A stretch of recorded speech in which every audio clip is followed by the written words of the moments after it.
Olá, vamos ao capítulo 15. Vamos.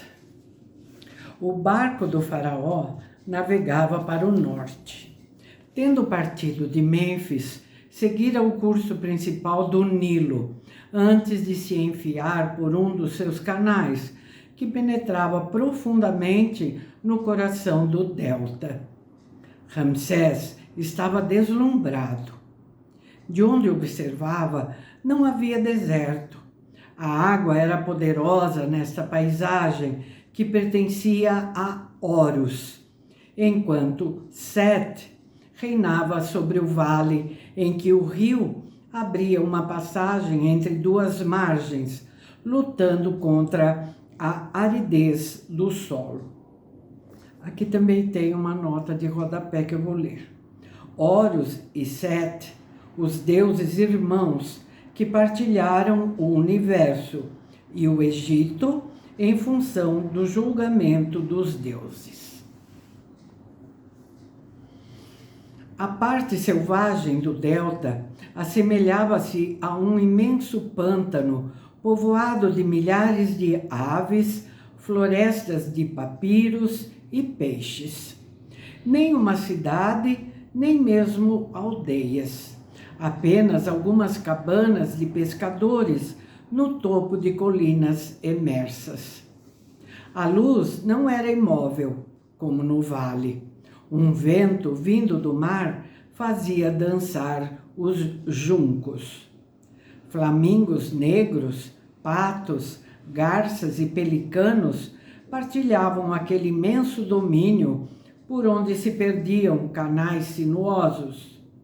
Aqui, uma gineta devorava os ovos de um ninho de maçarico. Mais adiante, uma serpente esgueirava-se num maciço, ao redor do qual esvoaçavam borboletas multicores. O homem não conquistara ainda aquele território. O barco avançava cada vez mais lentamente, sob o comando prudente de um capitão habituado aos caprichos deste dédalo. A bordo, 20 marinheiros experientes e o senhor do país de pé à proa. O filho observava-o sem ser visto, fascinado pela sua imponência. Set encarnava o Egito, era o Egito, herdeiro de uma linhagem milenária, consciente da grandeza divina e da pequenez humana.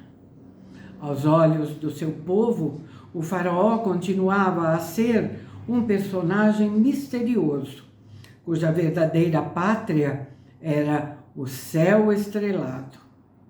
A sua presença na terra mantinha uma ligação com o além.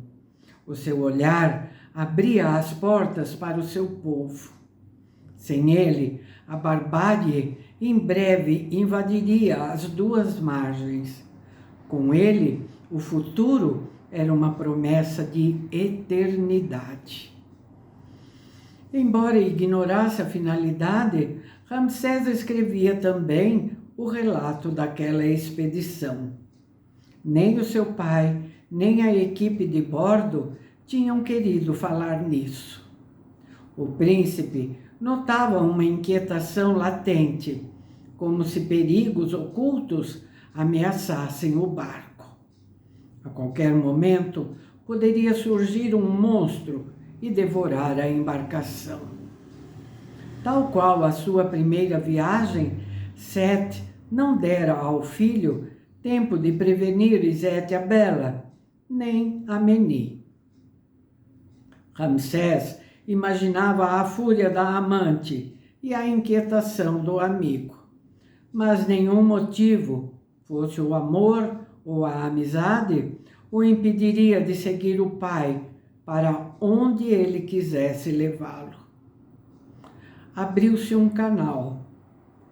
A progressão tornou-se mais fácil e o barco acostou a uma ilhota coberta de vegetação, na qual estava construída uma estranha torre de madeira.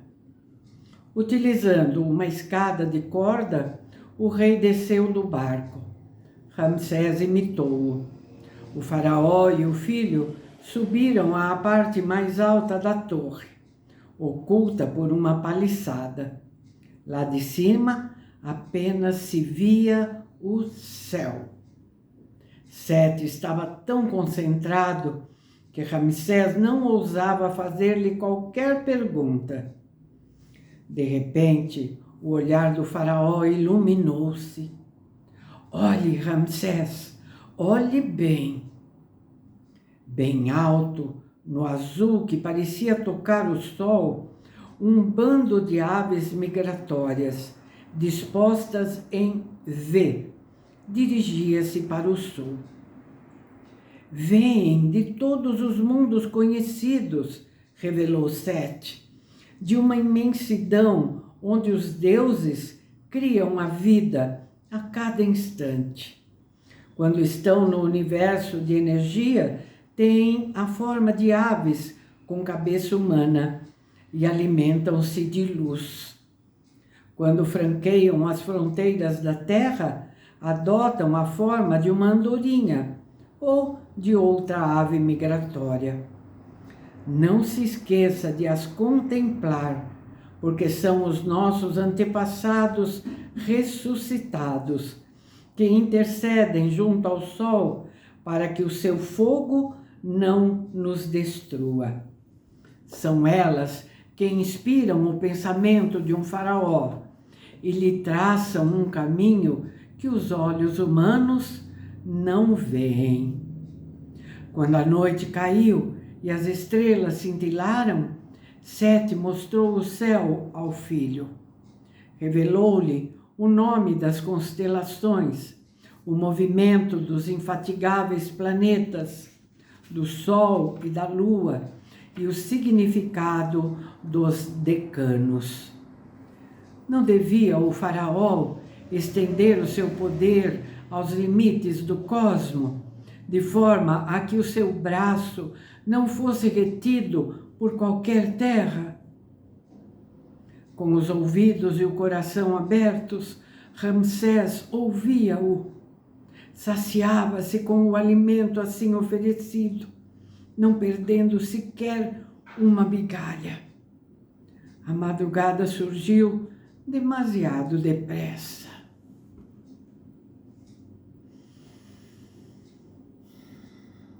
Devido à abundância de vegetação, o barco real não podia avançar. Sete, Ramsés e 4 marinheiros, armados com lanças, arcos e varas com nós, subiram para um barco leve de papiro, e foi o próprio faraó quem indicou a direção aos remadores. Ramsés sentiu-se transportado para um outro mundo, sem nenhum ponto comum com o vale. Nessa parte não havia qualquer sinal de atividade humana. Atingindo a altura de 8 metros, os papiros chegavam a ocultar o sol. Se a sua pele não tivesse sido untada com uma espessa camada de unguento gorduroso, o príncipe teria sido devorado por milhares de insetos, cuja agitação provocava um ruído ensurdecedor. Depois de terem atravessado uma floresta aquática, o barco deslizou para uma espécie de lago, no centro do qual se encontravam 2 ilhotas. As cidades santas de Pé e de Dep, revelou o faraó. As cidades? Espantou-se Ramsés. São destinadas às almas dos justos. A sua cidade é toda a natureza. Quando a vida brotou do oceano das origens, manifestou-se sob a forma de uma colina de terra emergindo das águas. Estes são 2 outeiros sagrados que reunidos no seu espírito formam o único país onde os deuses gostam de residir. Na companhia do pai, Ramsés tocou no solo das cidades santas e recolheu-se defronte a um modesto santuário, uma simples cabana de juncos, frente à qual estava espetado um bastão com a extremidade talhada em forma de espiral. Este é o símbolo da função, afirmou o rei. Cada um deve encontrar a sua e cumpri-la antes de se preocupar consigo mesmo. A do faraó é a de ser o primeiro servidor dos deuses, pois se pensasse em servir-se a si próprio, não passaria de um tirano.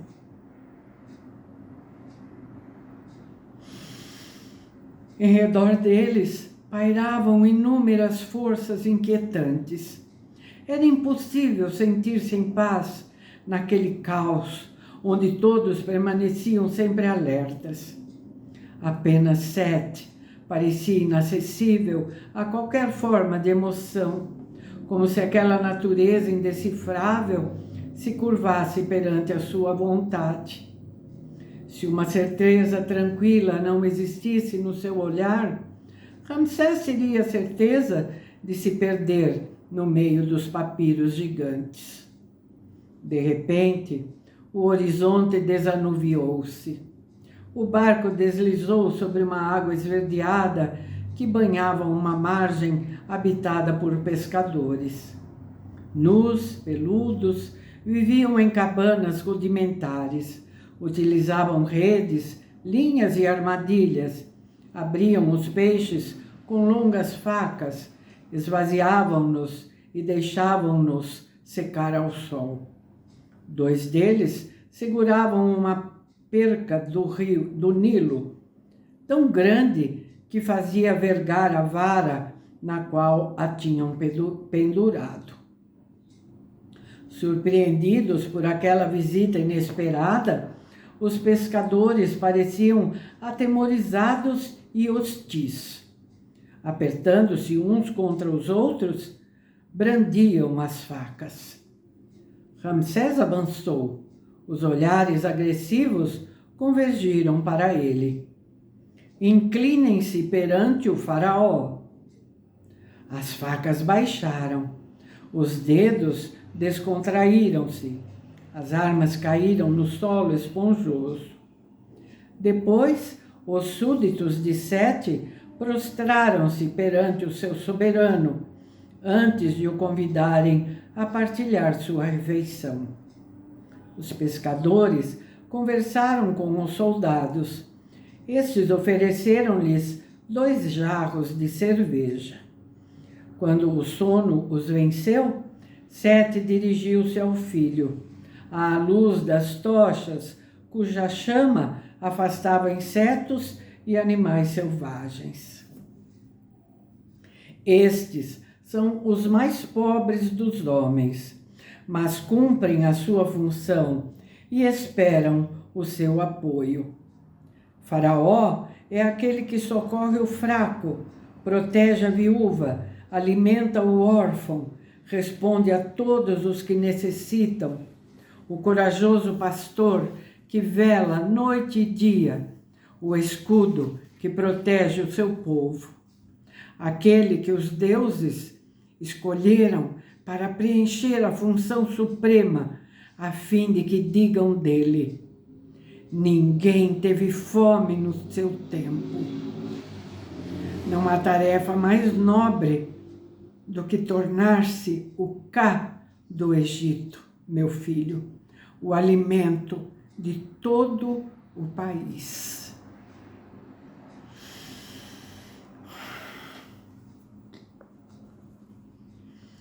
Ramsés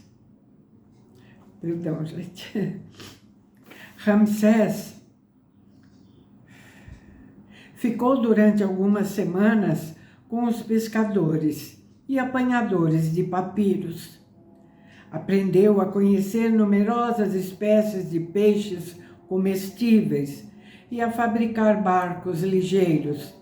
Desenvolveu o seu instinto de caçador.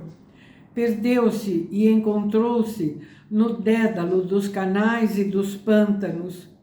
Ouviu as descrições dos homens que tinham arrancado da água peixes enormes depois de várias horas de luta. Apesar da dureza da sua existência, eles não desejavam mudar. A dos habitantes do vale parecia-lhes monótona e sem sabor. Bastavam-lhes curtas estadias nessa paisagem demasiado civilizada. Depois de terem saboreado a ternura das mulheres e se terem saciado de carne e legumes, regressavam aos pântanos do delta. O príncipe alimentou-se da sua força, apurou o seu olhar e o seu ouvido. Endureceu-se em contato com eles. Não se queixou quando a fadiga lhe rasgou a carne e esqueceu mais uma vez os privilégios da sua posição. A sua força e destreza fizeram maravilhas. Sozinho, mostrou-se tão eficaz como 3 destemidos pescadores. Mas essa proeza provocou mais ciúme do que admiração, e o filho do rei, em breve, foi posto de lado. Quebrou-se um sonho, o de se tornar diferente, de renunciar à força misteriosa que o animava para se assemelhar aos outros e viver uma juventude semelhante à dos canteiros, dos marinheiros e dos pescadores. Sete tinha-o conduzido à fronteira do país, a esses locais perdidos, onde o mar, tão próximo, começava a absorver a terra, para que ele tomasse consciência do seu verdadeiro ser, liberto das ilusões da infância. O pai o havia abandonado, mas na noite que precedera a sua partida, não lhe traçara um caminho para a realeza? As suas palavras eram dirigidas a ele, Ramsés, e a ninguém mais. Um sonho, um momento de graça, nada mais. Sete falava ao vento, à água, à imensidão do delta. O filho serviria-lhe apenas como catalisador. Levando-o ao extremo do mundo, aniquilaria a sua vaidade e os seus fantasmas. A existência de Ramsés não seria a de um monarca. No entanto, sentia-se próximo de Sete, embora a personalidade do pai fosse esmagadora e inacessível. Queria ouvir os seus ensinamentos, provar a sua capacidade, superar a si próprio. Não era um fogo vulgar que ardia dentro dele. O pai compreendera isso e era da profissão de rei que lhe revelava pouco a pouco os segredos. Ninguém o viria buscar. Pela posição, teria que ser dele a iniciativa de partir. Ramsés deixou os pescadores antes do amanhecer, quando eles ainda dormiam, acomodados em redor do fogo. Com 2 pangaios, fez a sua canoa de papiro avançar em direção ao sul a bom ritmo. A observação das estrelas permitiu-lhe tomar a direção certa, e ele, confiando no seu instinto, alcançou um braço maior do rio. O vento norte impeliu-o. Infatigáveis, os seus braços continuaram a remar.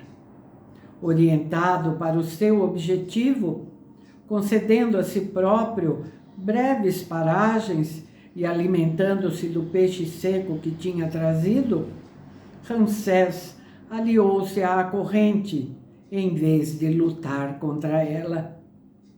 Os alcatrazes sobrevoaram-no e o sol envolveu-os nos seus raios. Ao longe, no extremo do delta, a muralha branca de Mênfis.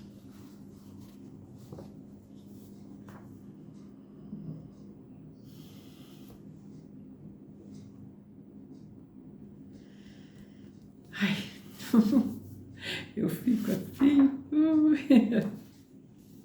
Vocês já perceberam, né, que às vezes a emoção toma conta de mim. Mas eu acho que eu consigo me controlar. Muito bem, minha gente. Ficamos por aqui hoje. Volto a seguir para continuarmos a leitura. Tá bem? Tchauzinho. Muito obrigada.